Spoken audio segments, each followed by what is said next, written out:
very much to our host regional scout directors, the Joint Pangilinan, sir. Good morning. To the host council of this National Scouting Forum for Luzon for 2022, headed by the other active council staff executive, Ma'am Begulin. Thank you very much. Extend also my thanks and greetings to Ma'am Tina, and to the rest of the members of the staff of Mindoro Council, to the working force, to the local government unit, the provincial government offices of Oriental Mindoro. We would like to extend our thanks and gratitude for the support extended to the Boy Scouts of the Philippines for the conduct of the National Scouting Forum. To the regional scout directors that are around, Sir Butch, good morning. To my colleagues in the profession, to the council scout executives, to the adults in scouting, the accompanying adults, scout leaders, volunteers, my dear young people, my dear senior scouts, my dear scout representatives from different councils, good morning to each and everyone. Congratulations for a successful conduct for this, for the first ever after the effect of pandemic conducted face-to-face Scout Youth Forum in the entire Boy Scouts of the Philippines. To the members of the organizing committee, Kurt, may the Scout salute to you for your leadership, for your wisdom and your knowledge, and as well as for your resilience in the conduct of this Scout Youth Forum for attaining the objective of the Youth Forum to create a one Luzon Scouts, not to divide but as well as to build bridges to each and every one of you. Congratulations to each and every one. I know that the period of this pandemic has brought great challenge to each and every one of us. As we continue to learn and adapt on the effect of this pandemic, hopefully that you, my dear young people, will continue to show the resiliency, the strength of being a scout as we continue to move forward, as we continue to learn in this unprecedented challenge of today. Hopefully, that through you young people, through the beauty of your minds, through the strength of your hearts, we will continue to rise together and bring the glory of scouting once again in the Philippines. Not only in Luzon, not only in Visayas, not only in Mindanao, but as well as in the entire archipelago of the Philippines. Hopefully that each and every one of you will step up with this challenge through the exceptional work of our professionals, our volunteers, and through the bravery, through the resiliency, and through your passion, my dear young people. I believe that we will continue to move forward and achieve our goals together. We will strengthen our organization as we continue to learn, as we continue to grow, as long as we will work together. And to end, it is crucial for all of us that we will continue to work together, young people, adults in scouting and professionals, working together towards our goal to provide a relevant youth program to each and everyone. But in a post-COVID-19 reality, we may not go back to our normal lives before, but still I believe that we could continue scouting, not only here, not only in other provinces, but in the entire Philippines. It is our moment, it is your moment to demonstrate the success not only of this youth forum, but the success of our organization, the Boy Scouts of the Philippines. Personally, I could claim that we are having success right now here in scouting, not only here in Luzon, but in the Boy Scouts of the Philippines. Looking at your faces, looking at your resolutions, looking on how passionate are you in giving policies, in voicing your minds out, I know that we are already on the right track in achieving our goal for you young people.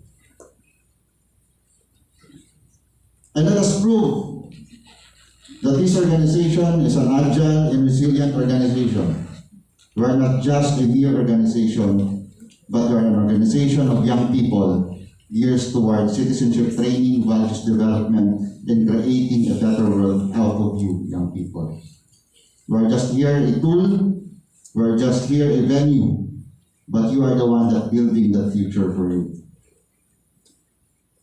And let us prove that we have learned from this period, and we will take great strides to ensure that still the program of scouting is still relevant today. Let us all be empowered to respond to the needs of these challenging times. Once again, congratulations. I believe on the beauty of your minds. Continue to voice out your voices. Continue to stand what is right. Continue to do things that what is right.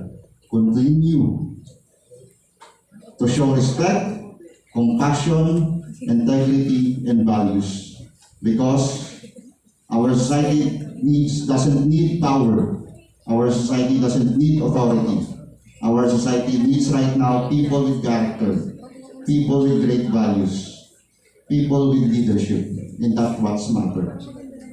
Someday, somehow, you'll be the citizens of this country, and we're leaving it in your hands, that all together we could create a better world. Once again, may faith be restored where there may have been fear. Good morning and congratulations to each and everyone. Thank you. Thank you so much, Sir Lau! Grabe, iba yung dating yung species, Sir Lau. But I'm so fulfilled right now to see this kind of Luzon. It wasn't always like this, guys. Alam niyo sa Senior Scout Code, to enjoy the privileges won by the hard work, yung mga forefathers natin, yung mga nauna sa inyo, kayo rin, ngayon, kayo yung forefathers na one Luzon, yung healthy Luzon. Hindi ganito lagi ang Luzon. I want you to sink that in first. And next, I hope that this culture and this practice develops, that we are not, this is not a competition, that we are here for the interest of this organization. In my years of scouting, I've never treated anyone as a competition. When I got here, I love scouting. Kahapon, I joke lang, 2 days ago, turned 19 years ako single, ang asawa ko scouting. Yung relationship that requires sacrifice. If you love something, di ba? Parang, you do irrational things. Minsan, pipiliin ko ang scouting na mawalan ako ng tulog. But in the end of the day, it's worth it when you see the results. You guys are the result. Kayo yung answered prayer ko. And for that, can you give yourself a round of applause? I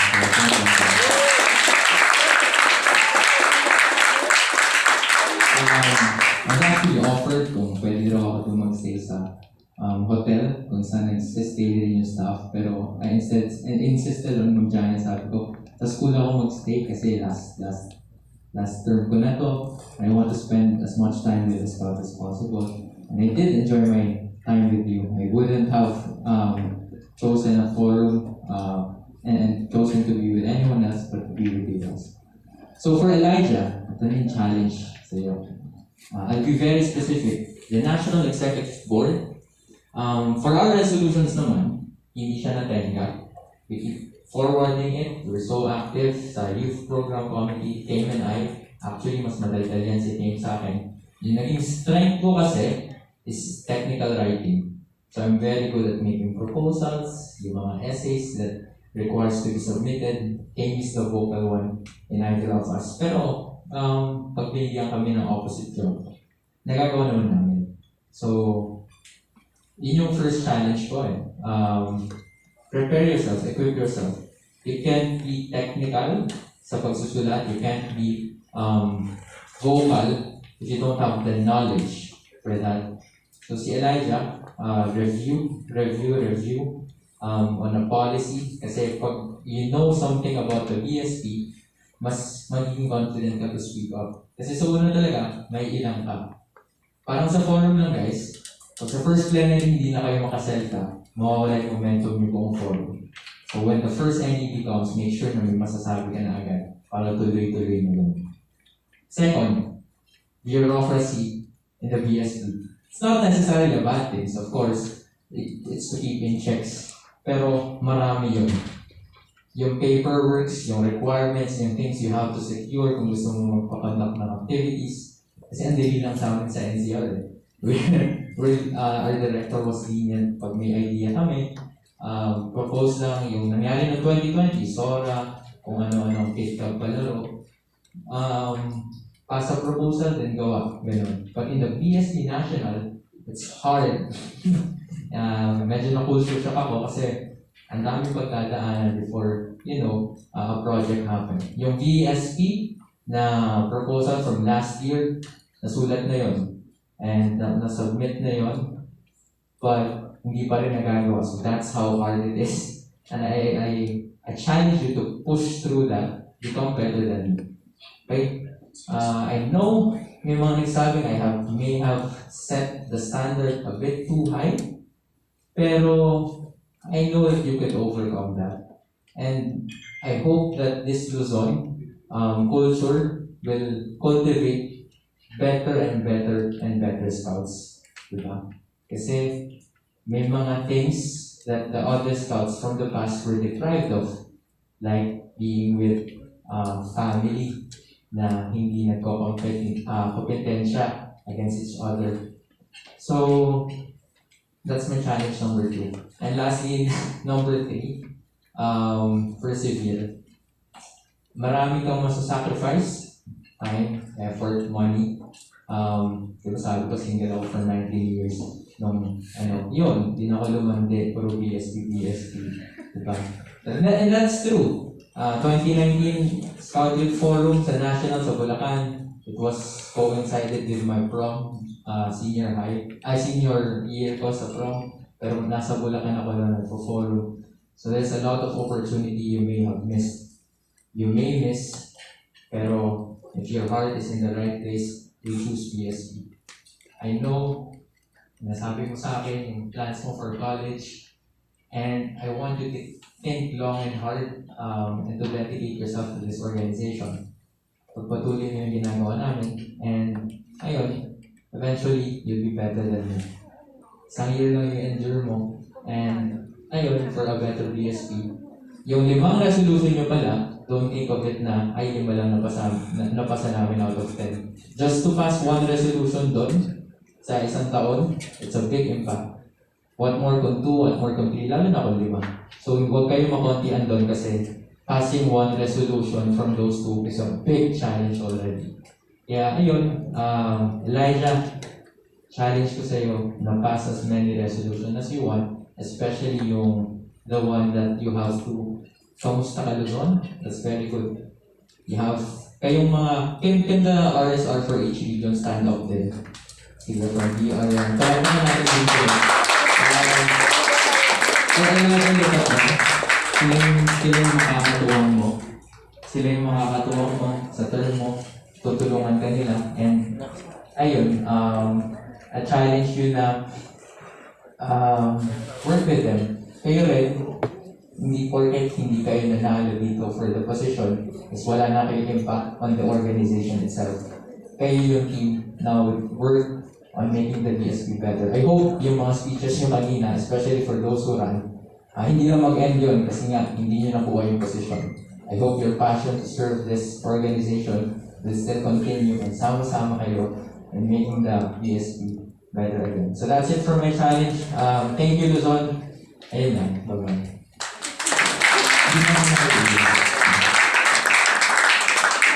Again, thank you so much for our outgoing NSR for Luzon. Actually, yung step forward.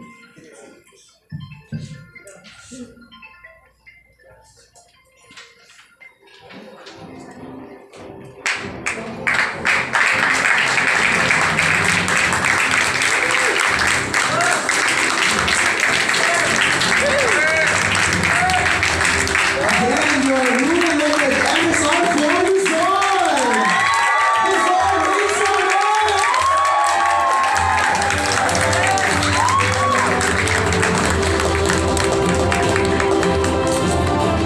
And now for the accepting of the challenge. And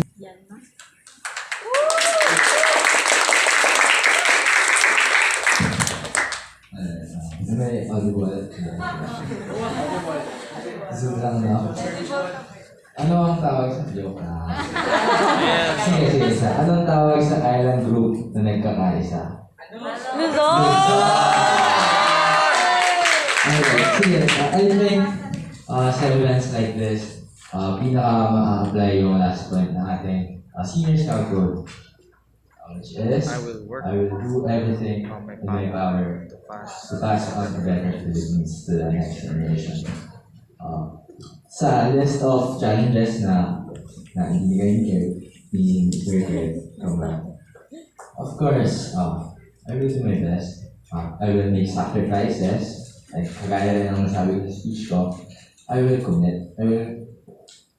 First time kong magko-commit sa BSP pa, di ba?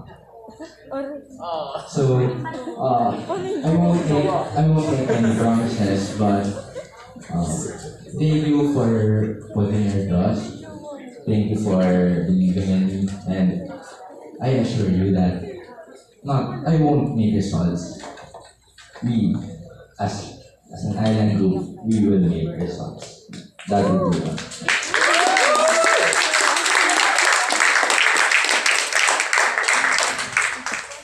So, alam naman natin, duwadating talaga tayo sa point na we need to close the event. So, for our closing remarks, may na-call our Regional Scout Director for the Southern Tagalog Region, Sir Rodolfo C. Pangilinan.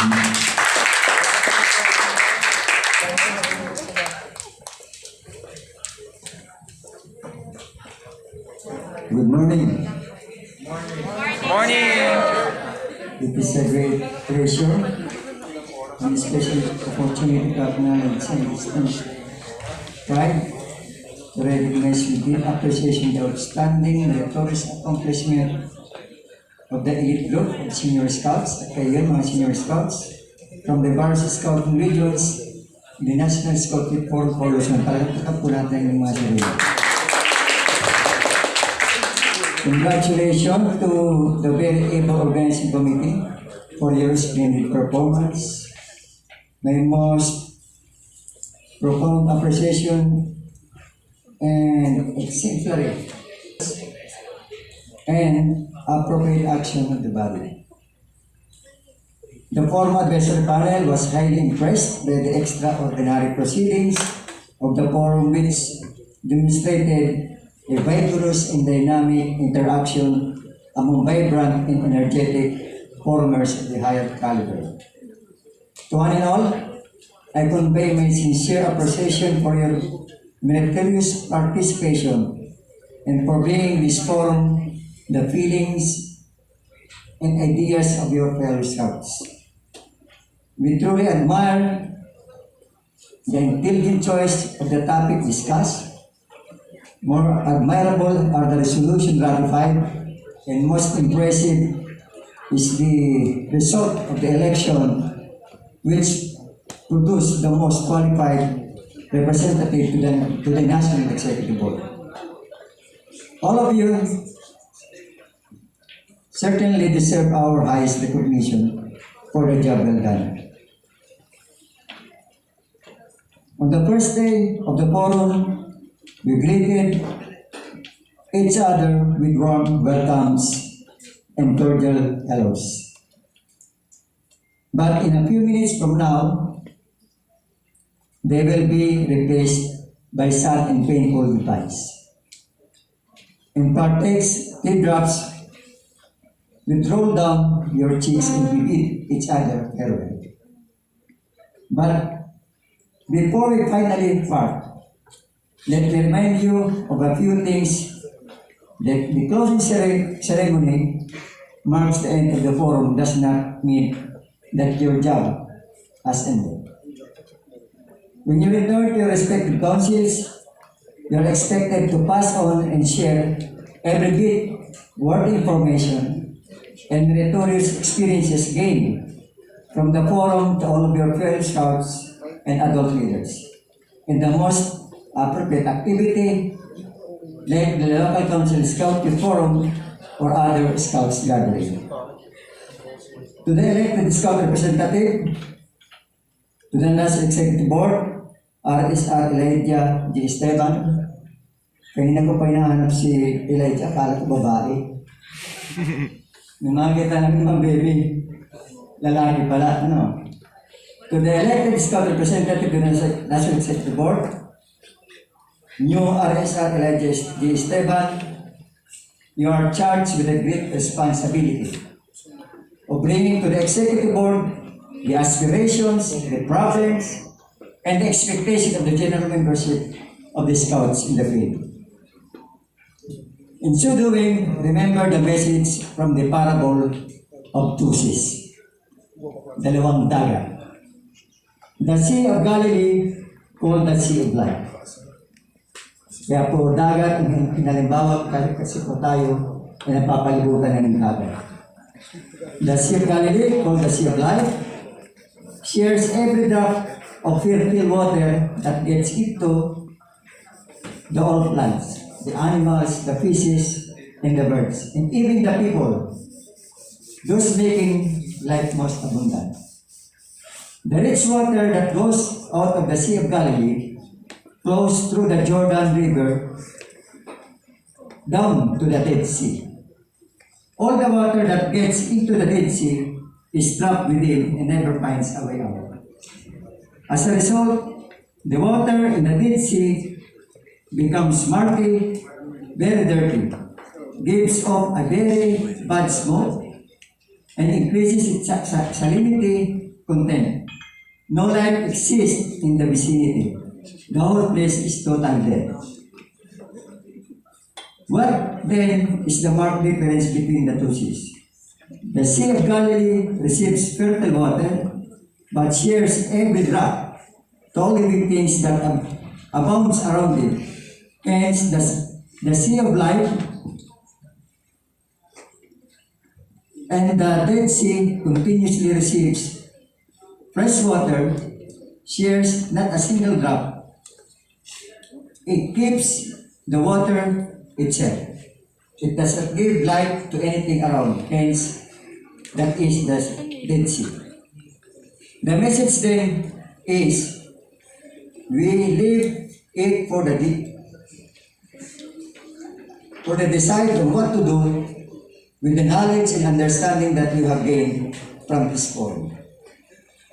Will you share them to the others like the Sea of Galilee that provides abundant life to everything around it, or will you keep them all to yourself and never share them with others like the Dead Sea? We give you all the freedom to choose and make the most prudent decision. So, for and in behalf of our regional chairman, Yusuf San Antonio, and the incoming regional chair, the Honorable Nasona, and the whole Southern Tagalog region, kami po ay puso nagpapasalamat sa ating host. Palagpakan natin si Ma'am Baby Pumareos. Ganun din ang pasasalamat natin kay Governor Bonsidolor, ang siyang chairman ng Occidental Mindoro Council, Oriental Mindoro Council, at sa inyo po lahat. Kung hindi man po perfecto ang ibigay namin sa inyong akomodasyon, ginawa po namin lahat upang po kayo ay maging maayos at makompleto at masihan sa hosting po ng National Scouting Forum. So sa inyo po lahat, mga senior scouts, mga adult leaders, outfit advisors, sa ating mga kasama sa National Office, at sa ating mga regional directors, maraming salamat po at mag-ingat po tayo sa ating paglalakbay. God bless us all. Thank you po.